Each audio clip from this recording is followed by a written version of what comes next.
이재용 삼성전자 부회장이 2012년 부회장에 오른 지 10년 만에 회장직에 공식 취임을 했습니다. 이 신임 회장은 무거운 책임감을 느낀다는 소회와 함께 인재와 기술의 중요성을 강조했는데요. 본격적으로 문이 열린 이재용의 삼성 시대 회장 승진 의미부터 주요 과제는 무엇일지 김대호 경제학 박사와 짚어보겠습니다. 어서 오십시오. 네, 반갑습니다. 예, 우리 경제사에 상당히 획을 그을 날이 오늘 왔습니다. 이재용 삼성전자 신임 회장 시대가 이제 열리게 된 것인데요. 회장 승진 시점과 의미부터 좀 짚어볼까요? 네, 우리나라 최고 기업 또 아시아는 물론이고 전 세계에서도 아주 굴지의 대기업인 삼성전자의 이 회장에 이재용 부회장이 이제 부회장 꼭지를 떼고 예. 회장으로 취임했습니다. 첫 번째로 사실상 이재용 부회장은 그동안에 부회장이었지만은 회사의 모든 업무를 실질적으로 해왔다는 점에서 사실상의 회장이었는데 첫 번째 의미는 이제는 형식적인 회장을 떠나서 실제 명과 실이 부합하는 그런 어떤 자리에 올랐다. 예. 그다음에 또 하나 두 번째 의미는 삼성은 크게 이병철 회장으로부터 시작해서 그다음 이건희 회장 체제, 그다음 세 번째 이제 회장을 맡게 됩니다만은 이병철 회장이 창업을 했다고 그러면 또 이건희 회장은 수성을 하면서 제2도약을 했는데 예. 지금 경제 환경이 상당히 엄중한 상태에서 이재용 부회장이 회장으로 명실적으로나 또 실질적으로 이렇게 회장에 승진한 것은 이런 엄중한 시기에 책임 경영을 하면서 회사의 경제 난을 돌파하면서 새로운 어떤 이 제3의 도약을 시도하는 중대한 계기가 된다. 그런 점에서도 의미가 있고요. 예. 또 이제 개인적으로도 그동안에 삼성에 입사한 게 1999년입니다. 그때부터 23년 만인데요. 부회장 승진한 게 벌써 12년 전이지 않습니까? 꽤 오래됐습니다. 예. 그런데 이제 개인적으로 이제 드디어 대외적인 어떤 회장 직책까지를 가짐으로써 그만큼 본인도 이제 삼성의 최고 실력자, 경영의 진두지휘자로서 책임감을 갖고 본인표, 이재용표 삼성을 끌어갈 수 있다. 그만큼 공격적이고 적극적인 경영을 할 수 있게 됐다. 그런 면에서 삼성그룹 내부적으로는 한국 경제에 상당한 의미가 있다고 보고요. 이재용 부회장이 이제 앞으로 끌어갈 뉴 삼성의 비전이 무언지 이 대목이 매우 주목이 되는 그런 순간입니다. 그렇네요. 자, 부친인 고 이건희 회장이 이런 말을 남겼었죠. 부인과 자식 다 빼고 모두 다 바꿔라 뭐 이런 말을 하면서 1993년에 프랑크푸르트 신경영 선언을 했었는데 지금 이제 박사님께서 얘기하신 것처럼 이재용 신임 회장의 체제가 된 삼성의 뉴 삼성의 경영 철학 어떤 내용이 담기게 될까요? 네, 이건희 전 회장께서 회장에 취임한 것은 네. 1987년입니다. 1987년인데 당시에 아주 화려하게 취임식을 했었죠. 예. 그런데 이번에는 3세 회장으로 볼 수 있는 이재용 부회장은 회장 취임식 없이 바로 출범합니다. 네. 지금 앵커님 말씀하신 대로 그 유명한 프랑크푸르트선언 이것이 삼성의 제2도약을 가져오는 결정적인 기여가 됐는데요. 이건희 전 회장이 1987년에 회장을 맡고 약 한 6년 정도 회사 경영을 하다 보니까 예. 겉으로 외형은 삼성이 1등이지만 내부적으로 여러 가지 문제가 있다. 그래서 세계의 어떤 선두주자로 나아가는 데는 어떤 근본적인 한계가 있다. 그러면서 마누라와 자식은 빼고 다 바꾸자.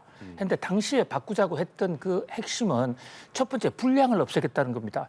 그때까지만 해도 삼성이 최고의 품질은 있었지만 불량품도 높았거든요. 그래서 조금이라도 불량이 있는 것을 다 불태우는 화형식까지도 했고 또 회사 문화를 혁신 위주로 바꿨습니다.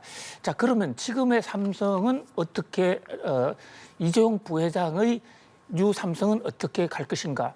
이 대목에 대해서 이재용 부회장은 오늘 취임식을 하지 않았습니다. 예. 또 굳이 취임식을 할 필요도 없다고 생각을 해요. 왜냐하면 이미 2014년에 아버지 이건희 회장이 순천향 병원에서 쓰러졌을 때 그때부터 이미 올해 8년 동안 실질적인 삼성의 오너였습니다. 다만 이제 대외적으로는 부회장이었을 뿐이고, 근데 그동안에는 사법 리스크 때문에 교도소에서도 들어가 있었고 재판에 많은 그 에너지를 낭비하는 바람에 경영에 좀 전념하기가 어려웠는데, 그렇죠. 지금은 아직까지도 재판이 완전히 끝난 것은 아니지만 그럼에도 불구하고 지금 국제 환경이 엄중하고 특히 TSMC의 반도체 부분 대만의 자그마한 부품 업체에 삼성이 2등으로 밀렸다. 이것은 삼성그룹이나 한국 경제에 주는 시그널이 상당히 엄중하고 상당히 무겁다 이렇게 볼 수 있습니다. 예. 그런 면에서 어떻게 하면 다시 한번 도약할 것인가. 반도체 1위라고 하지만 메모리 반도체만 가지고는 엄연한 한계가 있는데, 그렇죠. 여기서 시스템 반도체로서의 도약, 이런 면에서 그동안에 이제 이재용 회장이 부회장 시절에도 강조해온 첫째도 기술, 둘째도 기술, 셋째도 기술, 이런 관점으로 볼 때 기술의 삼성, 기술 초격차의 삼성으로의 어떤 전환, 그런 것이 이재용 삼성의 과제가 아니겠느냐 이런 생각을 해봅니다. 예. 이신희 회장이 소회를 밝혔는데 현실은 엄중하고 시장은 냉혹하다 이렇게 그러면서 무거운 책임감을 느낀다고도 얘기했는데, 최근에 실제로 그 미국 갔다 오면서 얘기했습니다만 현실이 굉장히 녹록지 않고 삼성전자의 3분기 영업이익 같은 경우도 굉장히 감소한 상황이어서 이재용 신입 회장이 이끌 삼성이 어떻게 갈까가 궁금해지는 상황인데, 현 주소는 지금 현 상황은 좀 어떻다고 봐야 됩니까? 예, 기업의 역사를 고찰한 논문들을 보면요. 기업의 수명이 사람 수명보다도 길 것 같은데 실제로 그렇지가 않습니다.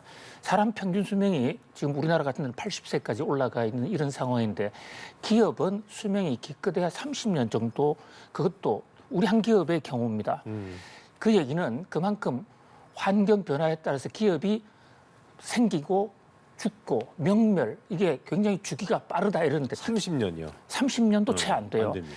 그런데 특히나 이 현재 상황은 많은 면에서 우선 기술적으로 IT 시대로 본격적으로 접어든 점, 또 국제 환경에서는 어떤 이 재생 에너지, 그러니까 기존의 석유, 탄소와로서는 더 이상 승부할 수 없는 그런 상황. 또 어떤 미국과 중국의 어떤 국제 지정학적 요인, 종래에 우리가 코로나 전에 생각했던 그 당시에 세계 경제 질서와는 사뭇 다른, 그리고 앞으로는 그 변화 속도가 훨씬 더 빠를 것으로 보이거든요. 그런 면에서 기존에 안주하는 순간 그 기업의 수명도 곧 생을 다할 것이다라는 그런 관점에서 이재용 부회장도 최근에 유럽을 다녀오면서 세계 경제 환경이 상당히 엄중하다. 예. 사실 기업이라는 것은 순간의 선택 잘못으로도 망할 수도 있고, 그렇죠. 또 한두 가지 실수로서도 회사가 크게 나락으로 떨어질 수가 있습니다. 그런 면에서 역으로 그동안에 이재용 부회장이 지금 1968년생이에요. 68년 원숭이인데 그동안에 아버지도 일찍 돌아가시고 또 사법 리스크에서 많은 고초를 겪었습니다. 그것이 역으로 오히려 인간적으로 성장, 또 사물을 보고 세상을 판단하는데 더 어떤 이 자양제가 됐을 수도 있다. 그런 면에서 경험과 실력을 갖춘 그런 회장으로서 삼성호 나아가서는 한국 경제에 큰 어떤 등불이 되어 보기를 소망해 봅니다. 예. 회장의 공석이 채워졌기 때문에 삼성이 앞으로 이제 지금 반도체도 주력 산업인 반도체도 그렇습니다만 바이오도 그렇고 인공지능도 그렇고 여러 미래 신사업 분야에서 활약을 하게 될 것이고, 이 부분에 대해서 이재용 회장이 또 신경을 쓸 것이고, 지난번에도 이제 왜 실적이 좋았는데도 사장을 전면 다 교체하면서 이례적이라는 얘기가 나왔었는데, 앞으로도 이런 어떤 미래 신산업에 대한 어떤 변화도 그렇고 이런 것들에 대해서 굉장히 박차를 가한다고 예상을 해야겠죠. 어떻게 보십니까? 그렇습니다. 사실 이재용 회장은 젊은 시절에 그렇게 1999년에 입사를 해서 2004년에 등기 이사가 되고, 그 이후에 또 2007년에 삼성전자 전무로 이렇게 활약을 예. 해왔는데요. 그동안에도 상당히 새로운 산업에 도전을 많이 했었습니다. 특히 그 이 삼성이라고 그랬어요. 기억하시는 분도 있겠습니다만은 인터넷 사업에 어느 누구보다도 빠르게 예. 진출을 했었어요. 물론 그것이 크게 성공을 하지 못했고 또 재벌 승계의 하나의 방패막이다 해서 국민적인 지탄을 받은 적도 있습니다만은 어쨌든 이 기존의 틀만 가지고서는 계속해서 세계 1위를 꾸려 나가기가 어렵다라는 데에 대한 그 확신을 갖고 있고 새로운 사업 영역에 대한 프론티어 정신을 여러 가지로 많이 발휘를 해왔었거든요. 예. 특히 지금 삼성 바이오 같은 분야는 이재용 부회장의 뭐 구상에 의해서 새로 출범된 것이다라고도 볼 수 있고요. 예. 특히 삼성전자에 있어서도 이제 시스템 반도체 이 그 비메모리 쪽에서는 지금 평택에 공장을 대규모로 짓고 있기도 합니다만은 이름은 그대로 반도체고 삼성전자이지만 그 내용과 실질에 있어서는 상당히 혁신, 특히 초격차, 남이 따라오지 못하는 특히 이재용 부회장이 최근에 직원들하고 만나서 강조한 얘기도 세상에 없던 기술을 만들어보자. 그동안에 한국 경제는 패스트 팔로우, 1등을 잘 따라가는 예. 그러면서 뭐 일각에서는 카피캣이다. 복제하는 한국이다라는 그런 오명도 듣기도 했지만 지금은 상황이 완전히 다르고요. 특히 저는 개인적으로 이재용 회장의 삼성은 이 기술에서 패스트 팔로우가 아니라 퍼스트 무브 가장 앞서 있는 없던 기술을 만드는 선두에 가는군요. 예, 선두의 네. 실질적인 선두의 회사로서 거듭날 것으로 믿어 봅니다. 예상하실 때 그렇다면은 TSMC의 좀 그 비메모리 쪽은 뒤져 있는 상황이기 때문에 이 부분도 이전과 다른 상황이 생겨날 수도 있다라고 예상을 좀 하시니까 어떻게 좀 보세요? 그렇습니다. 저는 TSMC의 이 비메모리 시스템 분야에서 삼성이 앞서지 못한다면 그것은 그동안에 쌓아왔던 반도체의 화려한 역사가 다 사장될 것이고 그렇죠. 또 이재용 부회장은 이미 부회장 시절에도 지금 회장이지만 부회장 시절에도 이 시스템 반도체에 대해서 명운을 건 여러 가지 조처들을 해왔습니다. 뭐 그리고 특히 나노 기술, 나노라는 게 이 10억 분의 1인 미세 공정인데요. 그 기술에서 사실 삼성이 좀 더 앞서 있거든요. 근데 이것을 어떻게 상용화시키느냐, 수율을 높이느냐 이런 몇 가지 문제들이 남아 있는데 이 부분에서 분명히 가시적인 성과를 거두어 줄 것으로 믿습니다. 알겠습니다. 자, 공식 회장 타이틀을 달게 됐는데 이재용 삼성 회장 앞으로 어떤 변수들이 좀 있을 것이고 어떤 과제들이 눈앞에 놓여 있을지 정리하면서 마무리 짓겠습니다. 예, 이제 회장이라고는 하지만 사실 이것은 사내 회장이고요. 네, 네. 상법상 어떤 대표이사는 아닙니다. 그런 면에서 사내 등기이사 이런 절차가 앞으로 책임 경영을 하기 위해서는 좀 더 남아 있다고 보여지고요. 예.